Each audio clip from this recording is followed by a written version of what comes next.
Você pode ter crescido em um lar amoroso ou talvez em um ambiente onde as palavras doíam mais que o silêncio. O fato é, o ambiente em que vivemos, especialmente o familiar, deixa marcas profundas. E nem sempre percebemos como ele molda nossas emoções, nossas escolhas e até a forma como nos tratamos hoje. Hoje nós vamos conversar sobre isso, sobre o impacto do ambiente familiar nas suas emoções. Vou te trazer exemplos, reflexões e caminhos para começar a olhar para essa história com mais consciência e cuidado.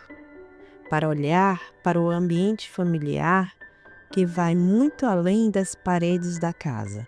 Ele é feito das conversas e silêncios, das regras que ninguém escreve, mas todo mundo sabe, das demonstrações de afeto ou da falta delas, dos conflitos e da maneira como cada pessoa se conecta com a outra. Isso envolve todos que fizeram parte da sua família durante o seu crescimento. Pais, cuidadores, irmãos, avós, seja qual for a configuração que tenha sido o seu lar. E aqui está um ponto essencial. O ambiente familiar é o primeiro espelho de como aprendemos a nos relacionar com o mundo e com nós mesmos. É nele que, consciente ou inconscientemente, recebemos nossas primeiras lições sobre como lidar com emoções, enfrentar conflitos e expressar ou guardar nossos sentimentos. Olá! Seja bem-vinda, seja bem-vindo a mais um episódio do Dominando as Suas Emoções. Eu sou a Vivi Bantin, psicóloga e neuropsicóloga, e hoje nós vamos mergulhar em um tema que de alguma forma toca todos nós, como o ambiente familiar impacta diretamente as nossas emoções. Talvez você já tenha percebido que alguns dos seus comportamentos e reações parecem automáticos, como se viessem de um lugar muito antigo que você nem consegue lembrar direito. Isso não é por acaso. O que vivemos no ambiente familiar durante a infância e a adolescência não fica só no passado. Ele se transforma em lentes pelas quais passamos a enxergar o mundo, a nós mesmos e aos outros. Quando falamos desse ambiente familiar, estamos falando de muito mais do que a presença física das pessoas ou a rotina da casa. Estamos falando de segurança ou insegurança, de liberdade ou repressão para sentir, de modelos de amor, autocuidado e respeito que recebemos ou não. Ao longo desse episódio, eu vou te guiar por reflexões que podem fazer você se reconhecer e oferecer caminhos práticos para começar a transformar essas marcas. Porque entender de onde vêm as suas emoções é o primeiro passo para conseguir cuidar delas. Agora, vamos começar entendendo como exatamente o ambiente familiar molda as nossas emoções. E para isso, precisamos olhar para alguns pontos chaves que costumam deixar marcas profundas na forma como sentimos e reagimos. O primeiro deles é a sensação de segurança ou a falta dela. Quando crescemos em um lar onde há acolhimento, previsibilidade e afeto, o nosso corpo aprende a descansar. É como se ele recebesse a mensagem: aqui é seguro, você pode respirar, você pode ser quem é. Mas quando o ambiente é marcado por tensão, discussões frequentes, críticas duras ou medo, o corpo aprende outra lição. Você precisa estar sempre em alerta. E esse estado de vigilância constante não desaparece sozinho. Muitas vezes, ele nos acompanha por anos, até mesmo quando já estamos em um lugar seguro, nos fazendo viver como se algo ruim pudesse acontecer a qualquer momento. Outro ponto importante é como aprendemos a lidar com a expressão das nossas emoções. Em algumas famílias, há espaço para dizer: estou triste, fiquei com medo, e receber acolhimento de volta. Em outros, sentir é visto como drama ou fraqueza. Frases como para de frescura, engole o choro ou isso não é nada ensinam que sentir é errado e que mostrar o que sentimos pode ser perigoso.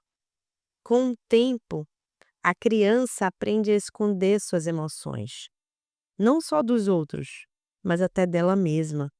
E na vida adulta, isso pode virar dificuldade para pedir ajuda, medo de se mostrar vulnerável ou até explosões emocionais quando o acúmulo fica insuportável. E não tenha dúvida de que crianças observam muito mais do que ouvem. Elas percebem se os adultos cuidam de si mesmos ou se estão sempre se colocando em último lugar. Se veem pais ou cuidadores se desvalorizando, desistindo dos próprios sonhos ou se criticando de forma dura, é provável que cresçam acreditando que isso é normal e, sem perceber, passem a repetir o mesmo padrão.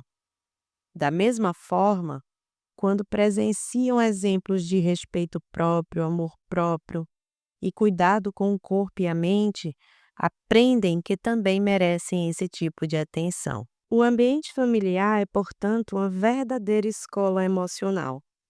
E mesmo que a gente não tenha escolhido as primeiras lições, é possível, na vida adulta, reescrever o material didático que usamos para viver. Como mencionei, tudo aquilo que vivemos e aprendemos no ambiente familiar se manifesta de alguma forma na vida adulta, às vezes de maneira muito evidente, outras vezes de forma sutil, quase invisível. Por exemplo, quem cresceu em um ambiente instável e imprevisível pode carregar a sensação de que algo ruim está prestes a acontecer, mesmo quando nada ameaça de fato. Então, a pessoa acaba refletindo na sua vida uma ansiedade constante. Outro exemplo: ouvir críticas frequentes, viver sem reconhecimento ou afeto suficiente pode criar uma sensação interna de insuficiência, como se nunca fosse o bastante. E isso se reflete em cada um de uma forma diferente, inclusive com baixa autoestima. Outro exemplo é se na infância houve traição de confiança, negligência ou falta de apoio. É natural que o adulto se proteja, evitando se abrir. E aí traz toda aquela dificuldade para confiar nas pessoas. Ou então, quando expressar necessidades foi punido ou ignorado, e a pessoa cresce acreditando que cuidar de si é egoísmo e acaba sentindo aquela culpa por sentir ou por colocar limites. Mais um exemplo é, sem perceber, muitas pessoas recriam relações semelhantes às que tiveram em casa, porque esse é o território conhecido emocionalmente. Então, essas pessoas, elas acabam repetindo padrões disfuncionais. E aqui é muito importante reforçar: não se trata de buscar culpados.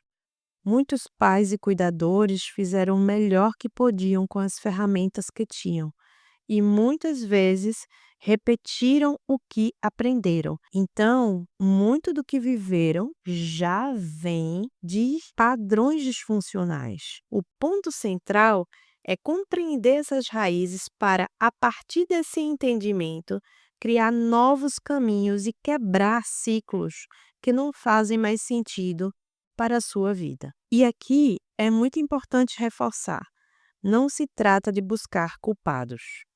Podemos herdar muito mais do que traços físicos ou características biológicas. Herdamos também jeitos de pensar, de sentir, de reagir ao mundo. Muitas vezes, sem perceber, repetimos falas, comportamentos e crenças que vimos desde pequenos. Você já parou para pensar nisso? Você já percebeu em você esses comportamentos? Se na sua casa ninguém falava sobre sentimentos, talvez hoje você também tenha dificuldade de se abrir. Se você cresceu em um ambiente onde o medo era constante, Talvez ainda viva em um estado de alerta, mesmo quando não há nenhum perigo real. Esses padrões emocionais são como correntes invisíveis que se passam de geração em geração e só param quando alguém decide olhar para eles com consciência e dizer: comigo será diferente.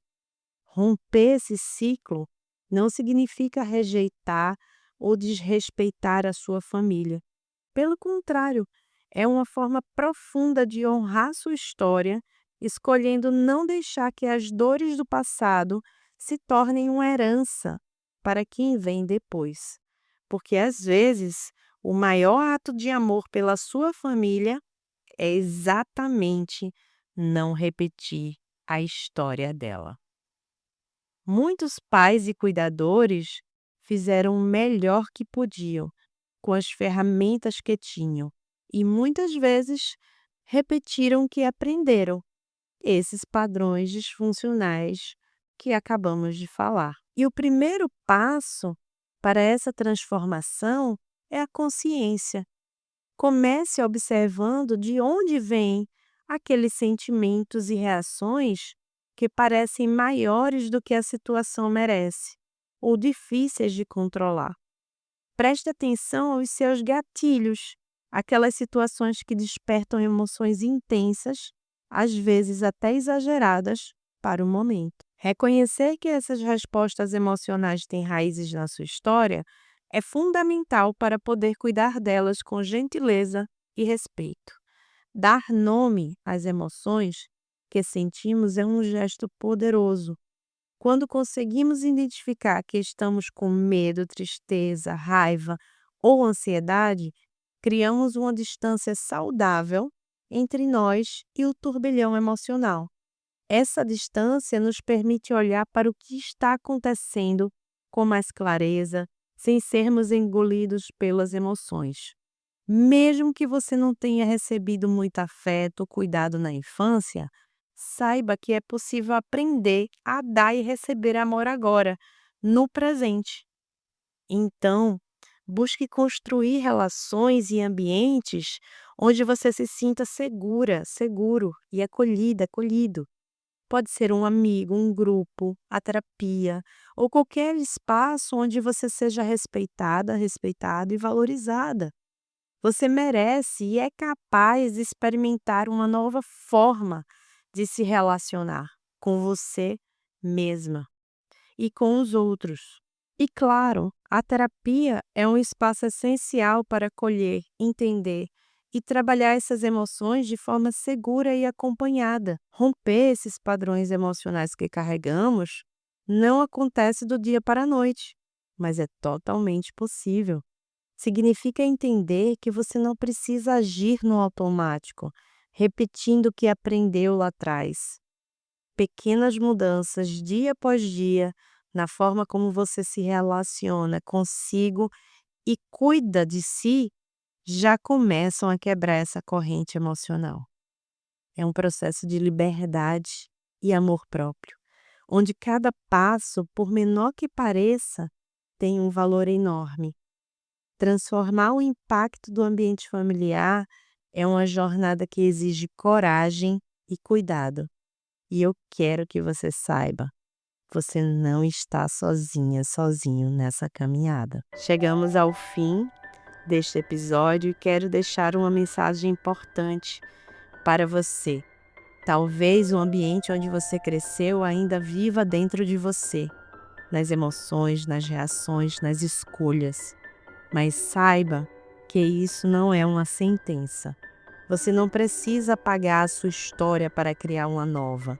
É possível olhar para o passado com gentileza, ressignificar o que foi doloroso e aprender novas formas de sentir, de reagir, de se relacionar consigo e com o mundo. O que realmente importa é que a sua vida emocional hoje não precisa ser uma repetição do que foi. Você tem o poder de escolher um caminho diferente, mais leve, mais acolhedor, mais verdadeiro para você. Lembre-se, Às vezes, o maior ato de amor pela sua família é justamente não repetir a história dela. Se esse episódio tocou você de alguma forma, compartilhe com alguém que também possa se beneficiar dessa reflexão. Vamos juntas espalhar mais consciência e cuidado para quem precisa. E se quiser me contar como foi ouvir esse episódio, estou lá no Instagram, no perfil Vivi Bantim. Toda segunda-feira tem episódio novo no seu play favorito e no meu canal do YouTube, podcast Dominando Suas Emoções. Se ainda não me acompanha por lá, aproveita para seguir e me ajudar a fazer esse conteúdo tão profundo alcançar mais pessoas. Nos encontramos no próximo episódio, onde continuaremos explorando o universo das emoções. Cuide bem de quem você escolhe ser todos os dias. E lembre-se, você está na central de controle da sua Divertidamente. Até lá!